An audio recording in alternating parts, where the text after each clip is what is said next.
함께 은혜 받으실 하나님의 말씀은 이사야서 53장 4절부터 7절 말씀입니다. 이사야서 53장 4절부터 7절 말씀 찾으신 줄 알고 함께 읽겠습니다. 그는 실로 우리의 질고를 지고 우리의 슬픔을 당하였거늘 우리는 생각하거늘 그는 징벌을 받아 하나님께 맞으며 고난을 당한다 하였노라. 그가 찔림은 우리의 허물 때문이요 그가 상함은 우리의 죄악 때문이라. 그가 징계를 받음으로 우리는 평화를 누리고 그가 채찍에 맞음으로 우리는 나음을 받았도다. 우리는 다 양 같아서 그릇 행하여 각기 제 길로 갔거늘 야훼께서는 우리 모두의 죄악을 그에게 담당시키셨도다. 그가 곤욕을 당하여 괴로울 때에도 그의 입을 열지 아니하였으며 마치 도수장으로 끌려가는 양과 털 깎는 자 앞에서 잠잠한 양같이 그의 입을 열지 아니하였도다. 아멘. 주신 말씀 본문에서 왜 고난 받으셨나? 는 제목을 가지고 함께 은혜를 나눕니다. 다 같이 보겠습니다. 왜 고난 받으셨나? 아멘. 예수님께서는 겟세마네 동산에서 기도를 하시고 난 뒤에 당신의 제자였던 가룟유다에 의해서 그렇지 않아도 눈에 가시같이 여겼던 종교 지도자들에 의해서 붙잡히게 되어집니다. 그리고 대제사장 가야바의 뜰로 끌려가서 거기서 매를 맞습니다. 사람들은 예수님의 얼굴에 침을 뱉고 주먹으로 치고 또는 손바닥으로 때리면서 조롱하기를 그리스도야 우리에게 선지자 노릇을 하라. 너가 친자가 누구냐? 그러면서 예수님을 희롱했습니다.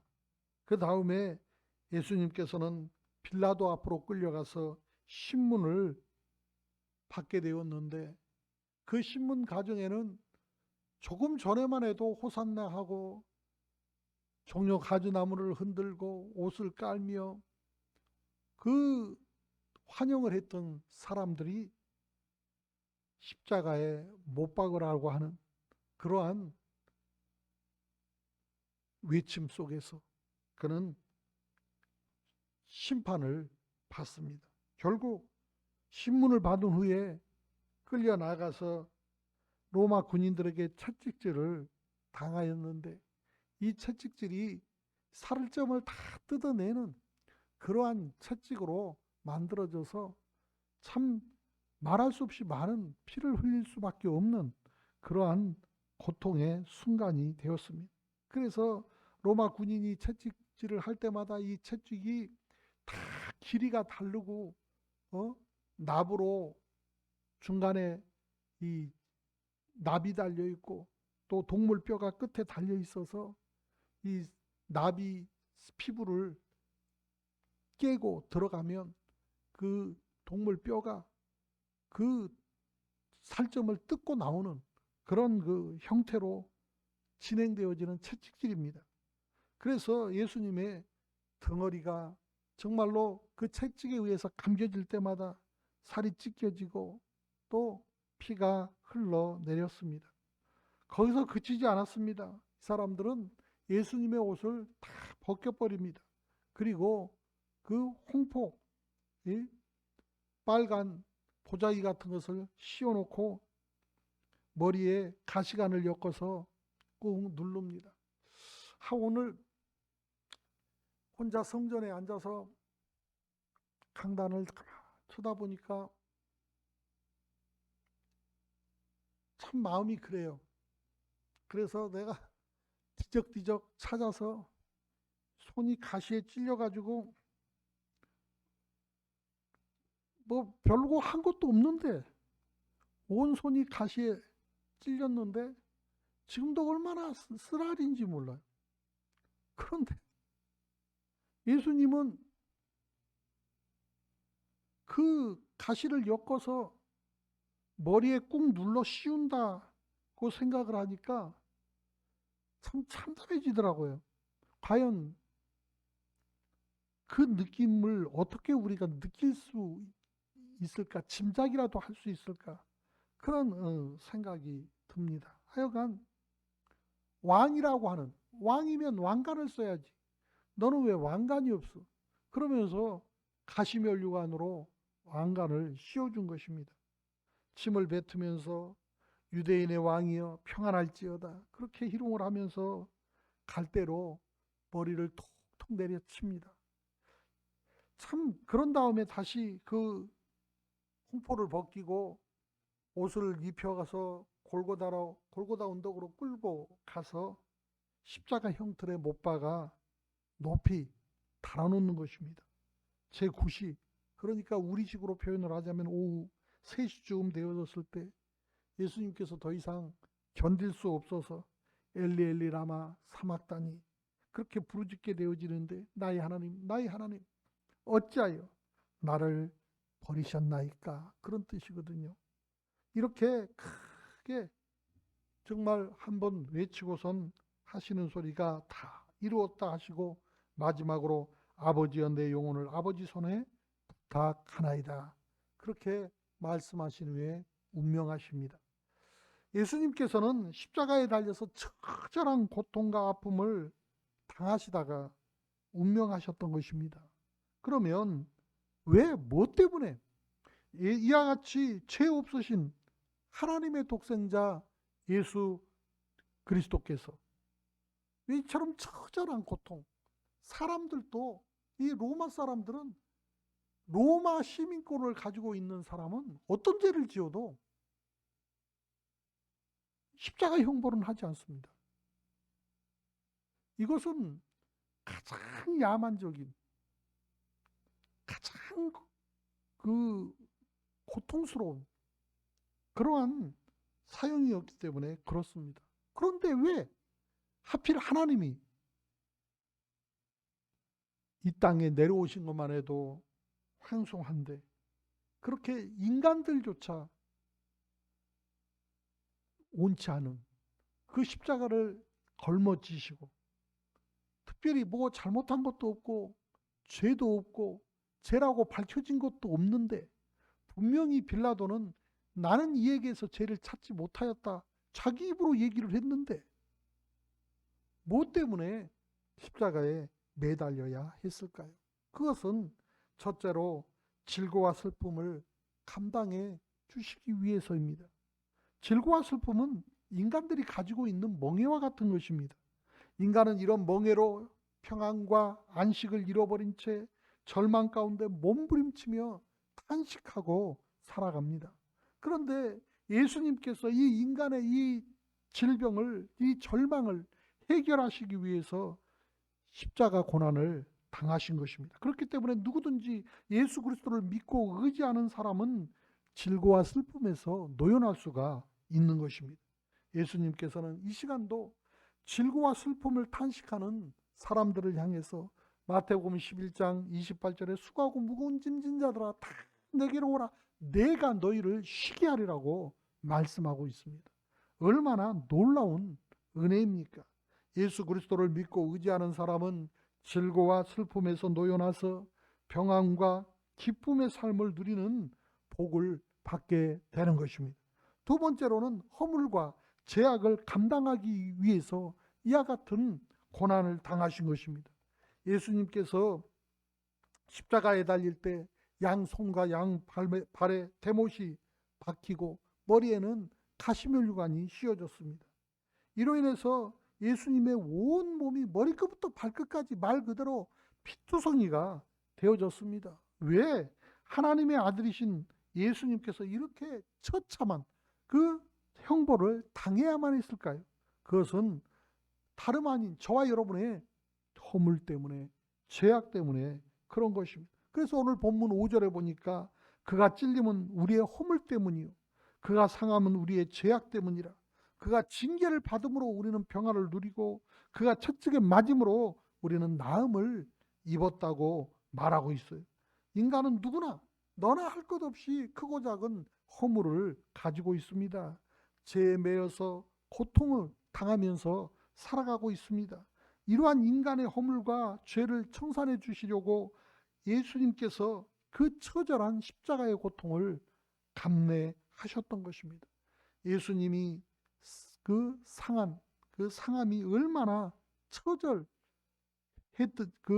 처절했을런지 그것을 벌써 예수님이 오시기 훨씬 전에 이사야 선지자는 이사야 52장 14절을 통해서 전에는 그 모양이 타인보다 상하였고 그의 모습이 사람들보다 상하였으므로 많은 사람이 그에 대하여 놀랐거니와 그렇게 표현을 하고 있습니다. 이처럼 정말로 예언한 그대로 그 누구보다도 많이 상하고 사람들보다도 그 악한 사람들보다도 더 많은 고통을 당하면서 그 모든 것들 때문에 주변 사람들이 깜짝 놀랄 정도로 그 모든 고통을 감내하시면서 우리 주님은 저와 여러분을 위한 인간을 위한 속죄물이 되어주셨기 때문에 모든 사람에게 하나님의 용서와 구원과 영생의 길이 활짝 열리게 되어진 것입니다.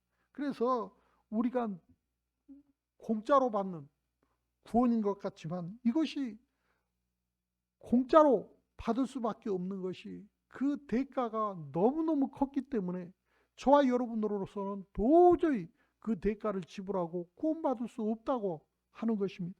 그러므로 하나님께서 독생자 예수 그리스도를 내어주심으로써 하나님이 친히 그 죄의 값을 지불하시고 그 예수 그리스도를 믿고 예수 그리스도 이름으로 나가는 자는 그 은혜를 거저 얻게 하신 것입니다.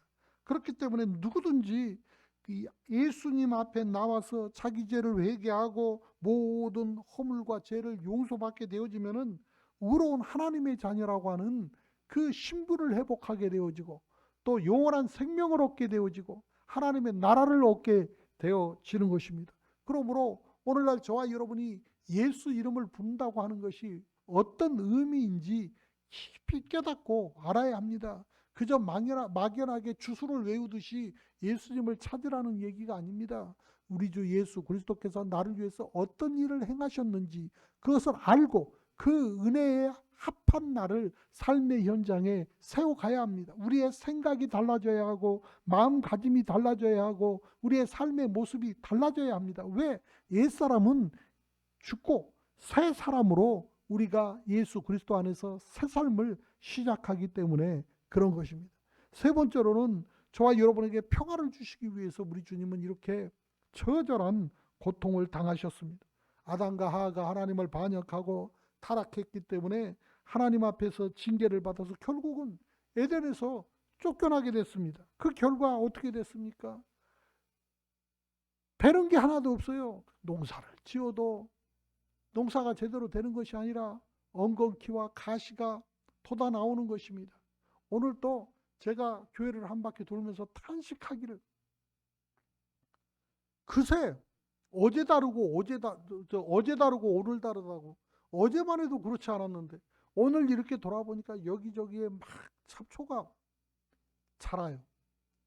이번 겨울에 유별나게 추워서 우리 나무들이 많이 죽었어요. 얼어 죽었어요. 얼어 죽었어. 또 우리 이은정 목사님이 그렇게 저 사고 나면서 저쪽 무너져 내리면서 새로 나무를 두 그루 심어놨는데 그걸 살려보겠다고 얼마나 애지중지 그랬는지 몰라요. 저도 그걸 어떻게 살려보겠다고 물 주고 다른 데는 이 양분을 못 줬어도 거기에다는 양분을 주고 했거든요. 추워서 얼어 죽을까 싶어서 거기다 작도 뭘 싸놓기도 하고 별짓을 다 해봤는데 죽었어요. 마음에 어떤 생각이 드느냐면 살리려고 그렇게 애를 쓰는 녀석들은 못 살고 이렇게 죽어가는데 죽이려고 애를 쓰는 잡초는 어쩌면 이렇게 잘 자라냐. 참 그런 생각이 드는 거예요. 참 그 희한하다. 죽어야 될 녀석들은 안 죽고 살아야 될 건 또 안 살고 참 어렵다. 그런 생각이 들더라고요.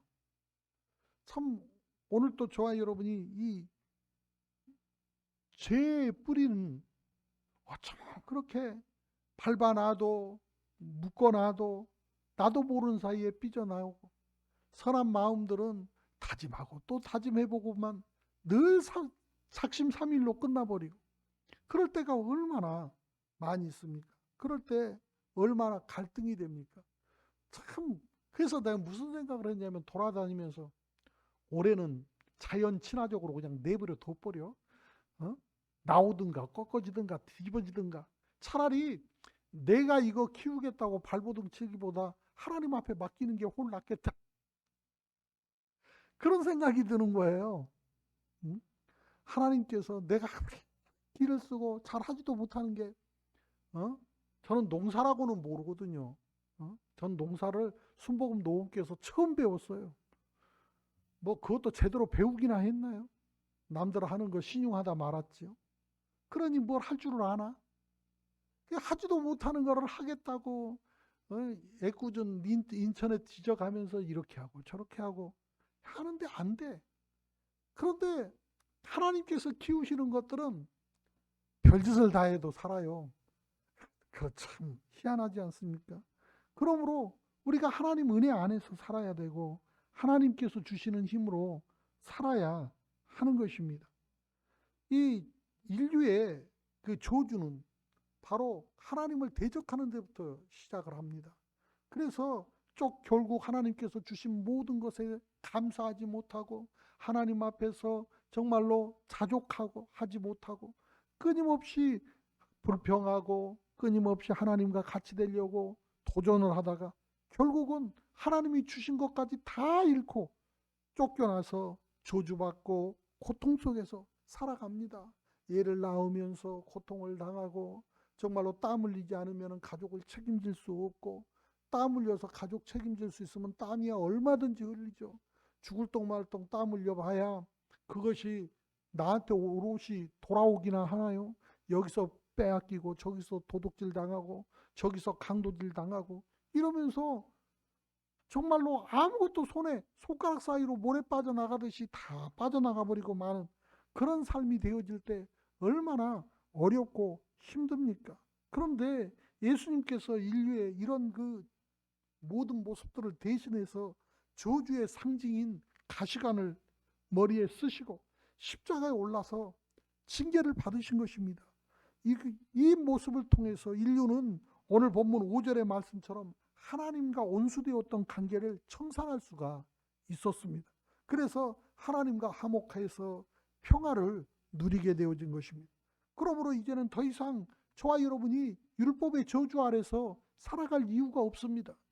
이 법이라고 하는 것은 끊임없이 사람을 올가매고 사람을 죄인을 만드는 게 법입니다. 끊임없이 법 만들기 좋아하는 사람들은 자꾸 이런 법 저런 법 온갖 법을 만드는데요. 법은 좋자고 만드는 거잖아요. 그런데 법이라는 게 많이 있으면 많이 있을수록 사람은 어려워지는 것입니다. 법 없을 때가 제일 좋은 거예요. 그래서 함께 서로가 서로를 위해주고 서로가 서로를 배려하면서 더불어 함께 살아갈 때가 좋은 것이지, 법으로 규정을 해놓고 안 지키면은 벌금이야, 안 지키면은 감옥에 들어가야 돼. 그런 삶은 온전한 삶이라 할 수가 없어요. 그렇기 때문에 오늘 저와 여러분의 마음에 예수 그리스도를 모시고 하나님 안에서 정말로 이 죄로 인하여서 율법에 매이고 그것으로 인하여 끊임없이 송사당하고 끊임없이 죄인이 된 이러한 모든 삶에서 벗어나려고 한다면 다른 방법이 없습니다. 바로 예수 그리스도께서 저와 여러분을 위해서 대신 지불해 주신 그 은혜를 의지해야 하는 것입니다. 갈라디아서 3장 13절에 그리스도께서 우리를 위하여 저주를 받은 바 되사 율법의 저주에서 우리를 속량하셨으니 기록된 바 나무에 달린 자마다 저주 아래에 있는 자라 하였습니다. 예수님께서 저와 여러분의 죄를 다 대신 짊어지시고 십자가에 오르신 것입니다. 그래서 당신 스스로가 저주받은 자가 되어 주신 것입니다. 그렇기 때문에 인류에게 있어서 예수 그리스도의 은혜보다 더 귀한 것이 없습니다. 제가 중학교 다닐 때 처음 성령을 받고 방언을 했었는데, 그때 그 동계 수련회가 지금도 생각이 나요. 우리 전우사님이 저희를 데리고 기도원에 올라가서, 요즘같이 시설이나 뭐 좋은가요? 그때는 시설도 그렇게 좋지 못했는데, 하여간 주 예수보다 귀한 것은 없네. 그 찬양을 100번도 더 부른 것 같아요. 오전 밥 먹기 전부터 그 찬양을 불렀는데, 식사하고 점심때까지 불렀으니까 다른 거 하나도 한 거 없어요. 그것만 불렀던 것 같아요. 그것만. 다른 기억은 생각도 안 나. 계속 똑같은 찬양. 뭐 요즘같이 악기가 좋기를 합니까? 뭐를 합니까? 북 두들겨 가면서 찬양을 하는데, 그런데 그 찬양 가운데 나도 모르게 눈물이 터져 나오고, 저는요, 수련회 가고 싶어서 간 거 아니에요. 수련회 가고 싶은 마음은 솔직한 얘기로 눈꼽만큼도 없었어요. 우리 어머니가 보내니까 어쩔 수 없이 강제로, 안 갈 수는 없고, 그래서 친구를 데리고 갔어요. 걔는 예수도 안 믿는 친구인데, 결국 그게 전도한 게 되기는 했지만, 왜 데리고 가냐면 놀라고. 친구하고 놀라고 데리고 갔는데, 아침에는 금식이라고 그러지. 그래갖고 밥도 굶기죠. 그래 놓고는 죄길 주 예수보다 귀한 것은 없네. 찬양을 하려는데, 처음에는 내가 보기에는 영 이상해. 이게 뭐 하는 짓인고 싶기도 하고, 어떻게 하면은 선생님 모르게 도망갈까 구국리만 하고 있었는데, 참 찬양을 하다 보니까 나도 모르는 사이에 마음이 젖어들고, 나도 모르는 사이에 따라하고 있는 나를 발견하게 되어지고, 그러면서 함께 기도하면서 성령 받게 되었던 기억이 지금도 있습니다. 정말로 주 예수보다 귀한 것이 없다 하는 것이 다시 한번 절감되어집니다. 예수님의 은혜야말로 누구든지 회개하고 믿으면 받을 수 있는 절대가치의 선물인 것입니다. 네 번째로는 질병을 치료하기 위해서 이렇게 주님께서 십자가에 못 박히는 고난을 당하신 것입니다. 예수님께서는 로마 군인들의 채찍에 맞으실 때마다 살이 찢기고 피를 흘리는 고통을 당했습니다. 이것은 우리 인간이 죄와 질병으로 고통당하는 것을 제속하기 위해서 맞으신 그러한 고통의 채찍인 것입니다. 하나님께서는 저와 여러분의 질병을 치료해 주시기를 원하십니다. 저와 여러분이 예수님의 대속의 은혜를 통해서 영혼의 질병, 육신의 질병, 생활의 질병들을 고침받고 건강한 인생으로 살아갈 수 있기를 하나님이 원하시는 것입니다. 그러므로 내 생각이 아니라 하나님의 뜻이 내 안에서 이루어질 수 있어야 합니다. 저는 멀티플레이어가 되지를 못해가지고 동시에 몇 가지를 잘 못해요. 이게 뜻대로 잘 되면 잘 하는데, 내 계획한 대로 뭔가 잘 안 되면 이 헷갈리기 시작해. 혼동이 와. 약함이죠. 그런데 우리 미가엘이 어쩔 때는 눌러주고 어쩔 때는 안 눌러주고 그러거든. 그래. 번호 하나가 안 눌러지니까 엉뚱하게 자꾸 넘어가. 얼마나 당황스러운지. 당황하니까 아무 생각도 안 해. 참 그래요. 틀리면 좀 어때요? 아니 꼭 253장 부를 필요가 뭐가 있어. 23장만 5자 안 눌리고 23장만 부르면 되잖아. 그래도 되는데 꼭 그것만 해야 된다는 법도 없는데도, 그걸 못하면 마음이 그렇게 무겁고 답답하고 뜻대로 안 되면 그렇게 힘들어져요. 그럴 때마다 예수님, 내 연약함을 감당하여 주시옵소서. 어떻게 보면 제일 완벽하지 못한 사람들이 완벽주의자거든요. 계획한 대로, 아마 예배를 드리면서 나같이 타임테이블 써가지고 옆에다 붙이고 들고 하는 사람은 나밖에 없을 겁니다. 계획한 대로 돼야 되는데 계획한 대로 안 되는 거야. 그럴 때마다 마음이 조바심이 나는 거예요. 왜 그럴까요? 온전히 하나님을 의지하지 못하기 때문에 그렇다. 내가 그렇게 스스로 자문자답하고 있어요. 하나님께서 너는 오늘 몇 장 부르라 그런 것도 아니고, 아니 오자가 안 눌려지면은 23장 하면 되지. 뭐 그걸 갖다가 굳이 그걸 그렇게 해야 될 필요가 뭐가 있는가 하는 생각이 드는 거예요. 우리 주님은 이 시간 저와 여러분이 자유하기를 원하십니다. 그저 못자국난 손을 내밀면서 저와 여러분 한 사람 한 사람을 우리 하나님께서 초청하고 계시는데, 특별히 질병으로 고통당하는 사람들을 초청하고 계십니다. 그러나 주님의 고난에 대한 사람들의 반응이 영 반대로 나타나는 게 문제예요. 이것을 이사야 선지자는 본문 6절에 뭐라고 말씀을 했느냐면, 우리는 다 양 같아서 그릇 행하여 각기 제 길로 갔거늘 야훼께서는 우리 모두의 죄악을 그에게 담당시키셨도다. 그렇게 지적하고 있어요. 오늘날 많은 사람들이 예수님의 은혜를 무시한 채 각자 제 길로 가고 있습니다.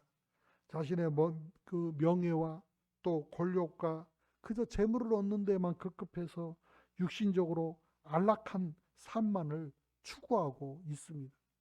이것은 주님의 십자가의 은혜를 저버리는 행위입니다. 내가 무엇을 느끼든 무엇을 보든 내 생각이 어떻든 하나님께서 인도해 주시는 대로 따라갈 줄 알아야 돼요. 요나처럼 내 생각대로 안 된다고 하나님은 왜 그렇게 못된 사람들을 구원할 계획을 가지고 기회를 주는 거야. 그것들은 망해야 되는데, 그것들은 죽어야 되는데, 난 절대로 그런 일에 순종할 수 없어. 그렇게 버티는 거예요. 그러니 결국은 죽어라 얻어 터지고, 그렇다고 안 하는 것도 아닌데 결국은 하잖아요. 그렇기 때문에 오늘 또 저와 여러분이 정말로 하나님께서 저와 여러분을 위해서 예비해 놓으신 은혜를 믿음으로 받아들이고 고생하지 말고 그것을 누리면 되는데, 사서 고생을 한 다음에 그것을 누리는 연약한 나의 모습을 발견하게 되어집니다. 그래서 주님의 은혜가 헛되지 않도록 해야 하겠다. 주님이 채찍에 맞으셨는데 그 고통, 그 아픔을 나를 위해 다 감내해 주셨는데 내가 왜 이걸 또 반복해서 그 고통을 나눠줘야 할 이유가 뭐가 있나? 우리 주님께 드렸으면 주님께서 주신 은혜를 누리면 되지. 그런 믿음이 옵니다. 그렇기 때문에 시편 49편 2절에 뭐라고 말씀하시냐면, 정말로 이와 같이 그 은혜를 저버리고 하나님을 2번, 3번 십자가에 못 박히고 4번, 5번 채찍에 맞게 하는 많은 사람들에게 존귀하나 깨닫지 못하는 사람은 멸망하는 짐승 같도다. 그렇게 표현을 하시거든요. 예수님의 초청에 응답하는 사람, 예수님의 말씀에 반응하는 사람. 이 말을 했는데도 반응을 안 하면 말이 말 같지 않니? 그러잖아요. 예수님께서 그렇다는데 굳이 우리는 반대길로 각자 제 길을 찾아서 가야 할 이유가 없는 것입니다. 그러므로 주의 말씀이 내게 응할 수 있도록, 주의 말씀이 내게 이루어질 수 있도록 내 마음 문을 열고 주 야훼 하나님을 모셔드리고 말씀대로 내게 이루어지리이다. 그 말씀대로 내 생각을 맞추고 삶을 맞추고 내 결정을 거기에 맞춰갈 수 있는 은혜가 있어야 하는 것입니다. 예수님께서는 지금도 저와 여러분을 향해서 마음 문을 열고 내게 오라고 청하고 있습니다. 병든 모습 그대로, 불안하고 초조하고 실패한 모습 그대로, 못난 모습 그대로, 있는 모습 그대로 뭔가 자격을 갖추고 오라는 것이 아니에요. 그저 있는 모습 그대로 오기만 해라. 왜? 오면 내가 이미 다 해결해 놨으니까 그것을 너는 다 내게 맡겨놓고 너는 내가 주는 새 삶을 살아라. 자유한 삶, 하나님 앞에 영광 올려드릴 수 있는 삶, 그 영혼 육이 강건한 삶, 하나님 안에서 마음껏 축복해주고 나눌 수 있는 복된 삶, 우리 주 예수 그리스도의 놀라운 역사가 우리 안에서 날마다 경험되어지는 복된 은혜가 우리 가운데 더해질 수 있기를 원합니다. 저와 여러분이 예수님의 고난의 의미를 깊이 깨닫고 그 부르심에 응답하게 되어졌을 때 하나님의 놀라운 은혜가 우리의 삶 가운데 넘쳐나게 될 줄로 믿습니다. 기도하겠습니다. 우리의 치료자 되신 야훼 하나님 아버지, 예수님을 통해서 우리의 죄를 대속하시고 우리를 저주에서 해방시키며 우리의 영혼과 육신과 생활의 질병을 치료해 주신 것을 감사드립니다.